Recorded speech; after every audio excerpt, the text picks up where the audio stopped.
de la noche.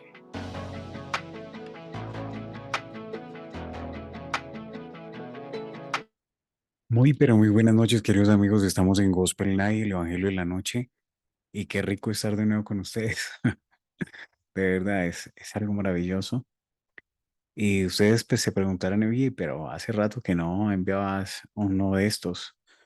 Y yo sí, hace rato que no lo hacíamos. Tuvimos una llamada de un amigo de Perú y nos preguntaba, oye, ¿tú seguiste con el tema de la emisora? Y yo sí, sino que he estado como ese tiempo a solas con Dios, mirándose hacia adentro, trabajando esa hermosa rueda de la vida en nuestro devocional, tratando de equiparar muchas cositas que tienen que cada día mejorar como seres humanos en nuestro ser, en nuestro pensamiento y mejorando, ¿sí? Esta semana particularmente hablaba con Dios y le contaba muchas cosas, ¿sí? En mi corazón. Y también se cruzan muchos pensamientos relacionados con esas personas que son con discapacidad visual, tienen discapacidad visual, o las personas que tienen discapacidad auditiva. Yo decía, tremendo, ¿cómo hará una persona de estas para comunicarse con Dios? Después de que el Evangelio haya entrado, han habido muchos amigos, o sea, vuelve y se pregunta uno porque si el tema ha sido de cómo lo harán, ¿cierto? Porque tengo varios amigos que tienen este tipo de capacidad, pero a lo que voy con esto es relacionado con el tema de encontrarse con uno mismo, ¿sí? Y ellos se han encontrado consigo mismo y con Dios a través de la palabra, ¿no? Que la palabra nunca falte. Y en esta mañana, tarde o noche, en el oeste, en el este, en el norte, en el sur, en el oriente, allá donde nos escuchen ustedes, yo les envío un mensaje para que oremos.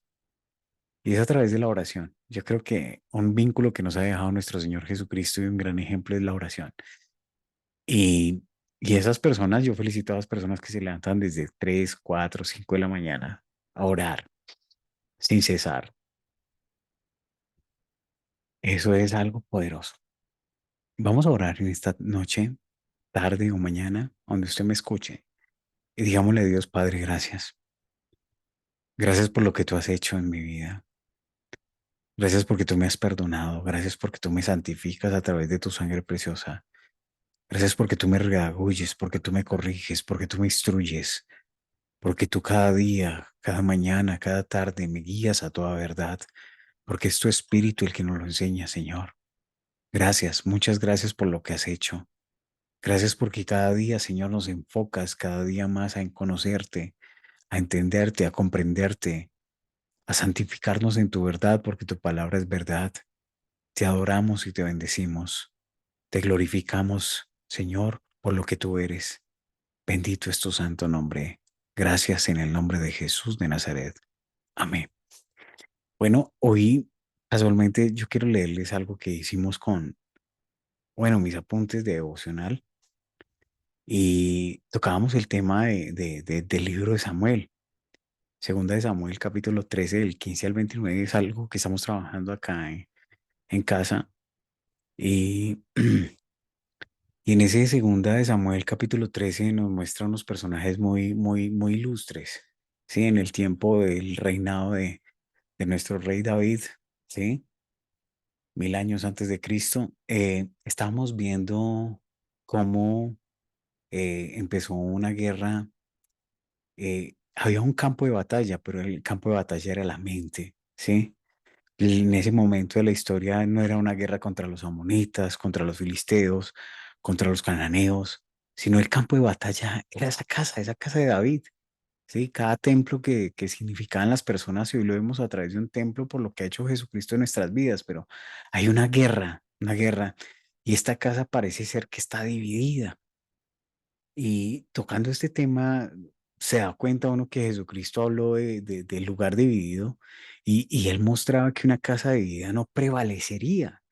Esto es tremendo, es asombroso, pero aún así el Espíritu Santo estaba sobre David y el Espíritu Santo le guiaba a David.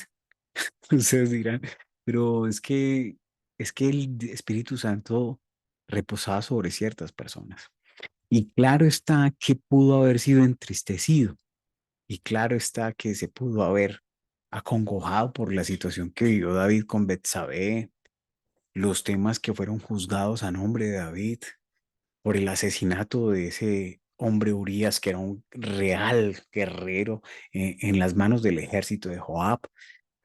Y fuera de eso, que va y lo hace matar a la espada de ese otro pueblo que estaban batallando. O sea, esto es algo muy tremendo. Pero empieza una tragedia en la casa de David.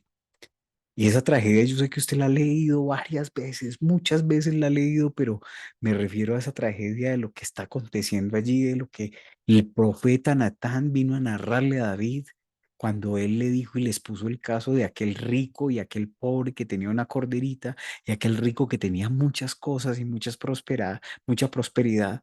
Y le dijo, pero aún tú has sido ese rico y juzgaste con injusticia porque a la hora de actuar no actuaste correctamente.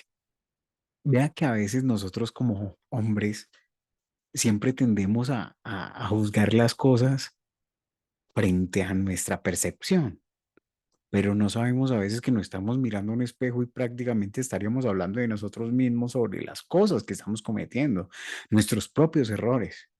Hoy podemos estar hablando de la casa de David, pero prácticamente hoy podríamos estar mirándonos a nosotros mismos los mismos hechos o los sucesos que le están pasando a la casa de David. Dirán, en tal magnitud, hombre, ocurre en muchos sectores, en muchos gremios, sean políticos, sean económicos y más aún en este mundo que cambia constantemente. Sabemos que es un mundo que cambia constantemente desde 1991 y lo hemos escuchado mucho por parte del doctor César Vidal. Y abuelo de pájaro, como dice él, se puede narrar una historia de estas cuando David, regresando al relato, se entera de que Amón viola a su hermana. Y lo más grave del asunto es que este hombre no reprende a Amón.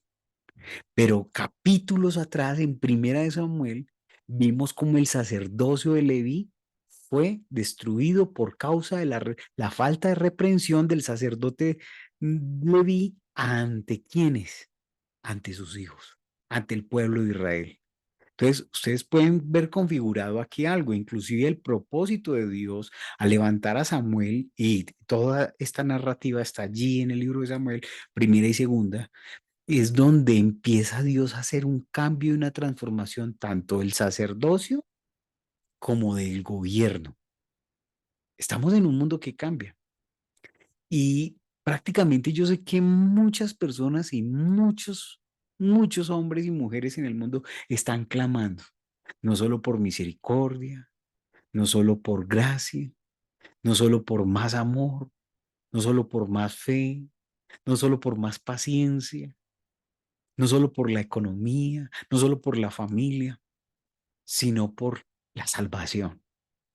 ¿Y cómo puede llegar la salvación en este caso a la casa de David? Usted se preguntará y yo le diría, pues, cuando el Evangelio según San Lucas nos narra que el Jesucristo, el Mesías, él, en capítulo 11 versículo 17 dice que él más conociendo el pensamiento de ellos les dijo, todo reino dividido contra sí mismo es asolado y una casa dividida entre sí misma. Ay. O sea que nuestro Señor Jesucristo nos mostró el camino ante a las acusaciones que se le levantaban contra él y les acusaban que era él el príncipe de Belcebú, pero este no era el caso. Estamos hablando de los pensamientos de deseo y lujuria que andaban por el palacio y aún por la casa de los príncipes o hijos de David. Son esos consentidos y mimados por los consejeros que estaban al lado, que el rey les había permitido que estuviesen al lado de quién, de esos príncipes, ¿sí? Y qué importante, es importante estar rodeado de hombres sabios e inteligentes, pero hombres y mujeres que tengan el temor y el consejo de Dios.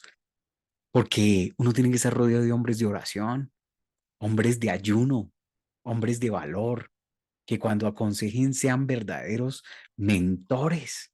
Sí, de verdad, mentores. Usted dirá, ¿y qué es un mentor? Un mentor es aquel que Puede llegar un momento y Él sabe porque ya ha vivido la dificultad.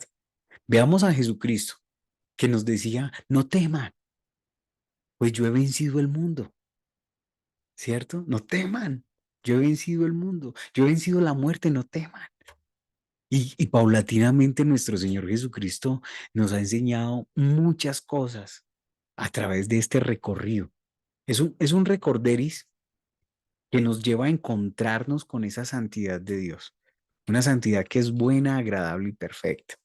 Y no saliéndonos del hilo conductor del texto, yo quiero que recordemos que debemos rodearnos de hombres de ayuno, hombres de valor, que cuando, no solo que nosotros ayunemos, recordemos que dice que la palabra de Dios que cuando hay dos o más en el nombre de Jesucristo, ¿qué pasa? Y se pusieron de acuerdo en algo, ¿sí? Ahorita las oraciones en las iglesias tienden a ser muy cuadriculadas, sistemáticas, no te salgas de esto, solo di esto, habla esto, como los grandes espectáculos de la farándula del mundo, son cuadrados totalmente.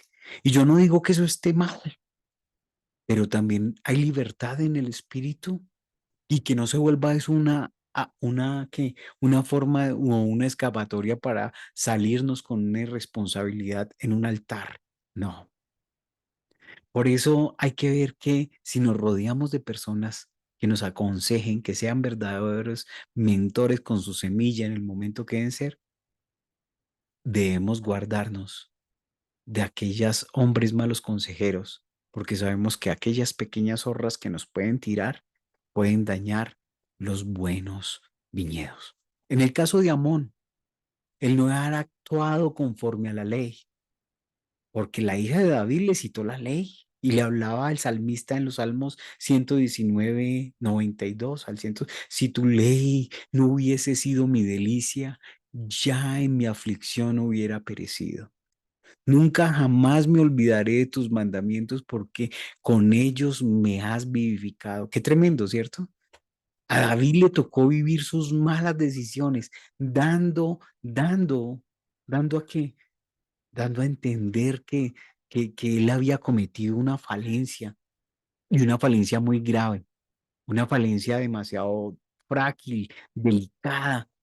David prácticamente con lo que sucedió con Urias, él incumplió con 4 mandamientos y su casa se volteó, dio un giro total.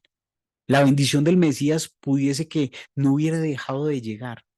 La promesa del Mesías, todo disponía, todo el presente de ese rey David disparaba que se tenía que esperar un verdadero Mesías, que se tenía que disfrutar, un Mesías eterno, no un Mesías como lo pensaba el pueblo de Israel, esa idea cronológica de un reinado que sacara adelante en los tiempos de Jesús, que está mucho más adelante del rey David, ¿no? 1000 años después. Y aún así tiende a tener dificultades. ¿Y ustedes creen que es que el siervo sufriente? ¿Por quién? Por cada uno de nosotros. ¿Y es merecedor eso por nosotros? Si nosotros no sabemos pagarle a él como se debe, se nos pide que tengamos un hogar y cómo se nos dificulta a veces tener ese equilibrio de ese hogar que Dios quiere, de ese hogar que Dios quiere honrarse en él. Y a veces no ponemos atención y nuestra inteligencia no gira en torno a su palabra, porque tenemos otras priori a la orden del día. Prácticamente fue una situación que vivió David también, porque lo está mirando ahí en el Salmo. Y usted lo puede repetir. Pero prácticamente también lo podemos estar viviendo nosotros, o si no, Cristo no hubiera muerto por nosotros. Y ustedes dirán, wow, pero hoy está re largo esto, pero no importa, hermano. La pasión carnal no es amor. Muchos hombres hoy se equivocan a través como se equivocó Amón. ¿Qué? ¿Qué se equivocó él? De desenfrenarse, dejar que sus deseos actuaran. Hoy nos hemos equivocado nosotros, yo creo que sí, muchísimas veces hasta el mejor orador de la radio colombiana con su dosis o con su devocional. Yo creo que son hombres tan imperfectos. Y no es que venga a juzgarles porque yo también soy un ser imperfecto y necesitamos de ese Dios que nos alienta, que nos ayuda, que nos abraza, que nos consiente. Necesitamos volvernos a Él y a su camino. El apóstol Pablo lo dice, pues no me avergüenzo del Evangelio porque es poder de Dios para salvación. Nosotros hemos creído, pero el mundo a veces quiere que la costumbre o los buenos hábitos se dejen de lado porque ya pasaron de moda. Pero nosotros no vivimos de una moda. Nosotros vivimos por pleno amor, misericordia y gracia de Dios. Queridos amigos, de verdad que qué rico poder estar esta noche de nuevo con ustedes y disculparán el tiempo porque yo sé que ustedes mantienen una vida demasiado ocupada y demasiado inclinada a estar disfrutando o ocupados en sus trabajos, en muchísimas cosas. Pero yo les digo de verdad que hay una oportunidad maravillosa para reconsiderar el tiempo que yo estoy invirtiendo en el amor de Dios. ¿Qué tiempo estoy invirtiendo en el amor de Dios? Pregúntate eso. ¿Estoy permitiendo más cosas buenas, agradables y perfectas como al Señor, como su palabra lo dice? Palabras que instruyen, que redarguyen, que corrigen, que exhortan a través de mi estilo de vida. ¿O únicamente soy cristiano de los que dicen soy cristiano? Esto es Gospel Night, recuerden, con el pastor José Gómez. Bendiciones. Esto es Gospel Night, el Evangelio de la Noche.